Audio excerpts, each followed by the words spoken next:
Dear scientists, my name is Brian Okamoto.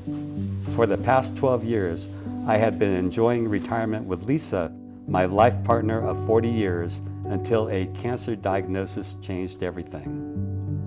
On Thanksgiving Day in 2016, I noticed a small amount of blood in my urine. In December 2016, I was diagnosed with a form of bladder cancer. This was a devastating surprise, especially because I have always been healthy, staying active, and eating right. And to make things more worrisome, the recurrence rate for bladder cancer can be relatively high, typically requiring regular examinations and tests for the rest of one's life. Not a day goes by that I do not think about my disease and what may have caused it. My main question for you is, why is it important for patients and scientists to share their experiences and work with bladder cancer? Thank you for all you do, Brian.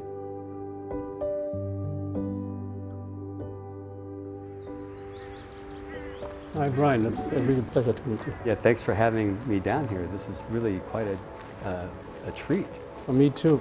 So maybe you could tell me a little bit about what your normal day is like. What I'm doing is I'm leading a group which is helping to discover molecules which can become medicines.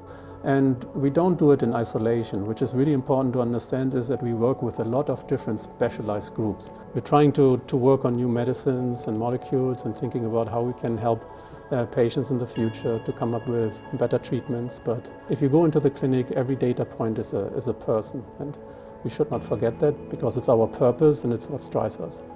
I think people always focus when they had not cancer about the treatment, but there's so many aspects beside of it, and mental health, and what is your journey there, and what could you recommend other people? Yeah, I try to have a routine, and even in my retired life. One other thing that, you know how you play Dr. Google, which is not a good thing. Yeah. So you do that, and then you start seeing how everybody is saying, man, you know, my bladder's trying to kill me, you know. And I would say, look, I have got to stop this adversarial relationship between myself and my bladder. So I started this thing. I said, okay, I'm going to name my bladder. So I named it Barry. Okay, so I got Barry the bladder. And late at night, if I'm lying in bed there and can't sleep, I'll just kind of like put my hands over my stomach. I'll say things like, I love you, I want to stay with you forever, like that. So I develop a healthier relationship with my own bladder. It helped because I think that you kind of have to be at peace with your total being before you can really do a proper healing. Finding ways to deal with it, as you said, naming Bury Your Bladder, which is an amazing way of dealing with the mental strains. It's not about the treatment only. It's not like I have a broken bone, it will heal and it's gone. Oh, great point. It's more than that. This is something you can most of you have to live on with your whole life, and that means you have to find ways how mentally you can live with it. Yeah. So I think it's amazing. Do you think it brings you any hope meeting a scientist like me going back home? Absolutely. I cannot emphasize how much hope it brings me. Yeah. And so thank you so much for the opportunity. And how about yourself? It's really important because the drug development process is really complex and success rates are low.